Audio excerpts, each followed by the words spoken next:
कजाख की राजधानी एस्टना में कॉमनवेल्थ ऑफ इंडिपेंडेंट स्टेट्स यानी कि CIS की मीटिंग में रूसी प्रेसिडेंट पुतिन से मिलने के ठीक 3 घंटे बाद बेलारूस के प्रेसिडेंट ने अमेरिका को डायरेक्ट वार्निंग दी। लुकाशेंको ने कहा, अमेरिका को अपने न्यूक्लियर वेपन वेयर हाउस में ही रखने चाहिए, लेकिन अगर अमेरिका ने इनकी तैनाती पोलैंड में की तो नतीजे भयानक होंगे। अगर वो अपने गंदे हाथों से हमारे क्षेत्र के 1 मीटर हिस्से को भी छूते हैं तो उनको सबक सिखाना तुम्हारा काम है। इसे मेरा आदेश मानिए।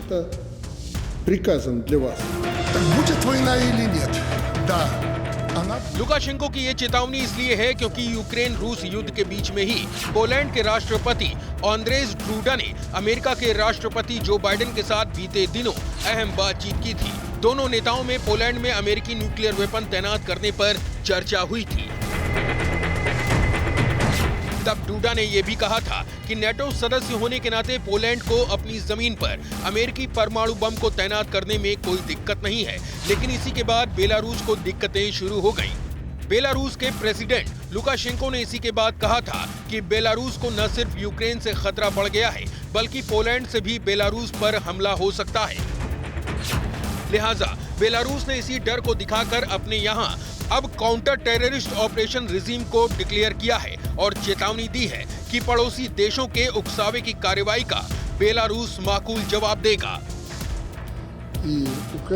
एक्सपर्ट्स मानते हैं कि बेलारूस के अचानक से इस तरह से एक्टिव होने के पीछे असल में रूस है, पुतिन का दिमाग है। यूक्रेन और यूरोप को घेरने के लिए बेलारूस रूस का प्लान बी है और पुतिन बेलारूस के कंधे पर रखकर वो विनाशक हथियार भी चला सकते हैं जिसके साए में तबाही बेहिसाब है। बड़ा इंटरेस्टिंग है, ये बहुत इंटरेस्टिंग है। देखिए लुकाशेंको ने जो वार्निंग दी, राहुल मैं चाहूंगा लुकाशेंको की वार्निंग एक बार प्लीज नीचे ब्रेकिंग और शॉर्ट प्ले ऑन करें, जो उन्होंने अमेरिका को वार्निंग दी है। ध्यान से देखिए लुकाशेंको ने जो कहा है, क्या है यहां पर, अगर पोलैंड ने अमेरिका के न्यूक्लियर वेपन को यहां पर तैनात किया तो बेलारूस रिएक्ट करेगा।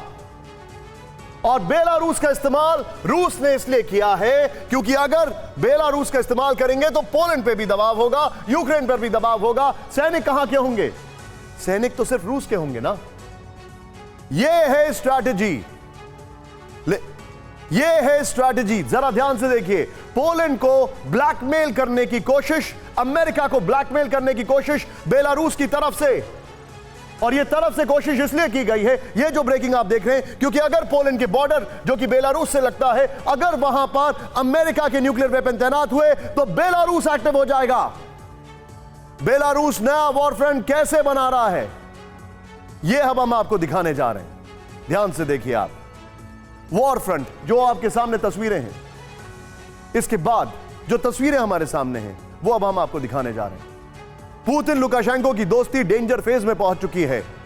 पुतिन ने यूक्रेन से युद्ध शुरू किया तो उसे स्पेशल ऑपरेशन का नाम दिया, और जंग के 233वें दिन बेलारूस ने काउंटर टेररिज्म ऑपरेशन रिजीम की घोषणा कर दी। यानी काम दोनों का एक ही है, स्पेशल ऑपरेशन, यहां पर काउंटर टेररिज्म ऑपरेशन। राहुल सिर्फ जूम इन करें इस ब्लॉक पर, यहां पर मैं बीच में आता हूं। यहां पर ऑब्जेक्टिव क्या था? यहां पर रूस का ऑब्जेक्टिव था यूक्रेन पर attack. And not to forget, इसी बेलारूस के अंदर वो वॉर ड्रिल कर रहे थे, उनके सैनिकों ने इसी बेलारूस के घुसकर कीव में एंट्री करने की कोशिश की। Counter terrorism operation, Poland Ukraine से खतरा बताया। नेक्स्ट पॉइंट, 4 क्षेत्रों का विलय, यहां पर देखें, रूस के साथ joint military group. Next point, US NATO को चुनौती, यहां पर बेलारूस से न्यूक अटैक की आशंका। इस सब के बीच में काउंटर टेररिज्म ऑपरेशन की टाइमिंग क्या है उसको देखिए आप जरा ध्यान से। पोलैंड में न्यूक्लियर तैनाती संभव है, ऐसी जानकारी आ रही है। काउंटर टेररिज्म ऑपरेशन जो लुकाशेंको ने शुरू किया बेलारूस में, यूक्रेन का लगातार काउंटर अटैक, रूसी सैनिकों के थकने की रिपोर्ट, टैक्टिकल वेपन चला सकता है रूस। एक्सपर्ट्स मानते हैं कि जो कुछ भी आप अभी देख रहे हैं उसके पीछे एक वेल स्क्रिप्टेड, एक वेल स्ट्रेटेजाइज्ड पूरी की पूरी कोशिश है रशिया की। और वो कोशिश क्या है? वो कोशिश है एक डायवर्जन क्रिएट करना। बेलारूस यूक्रेन पोलैंड के खिलाफ कार्रवाई कर सकता है।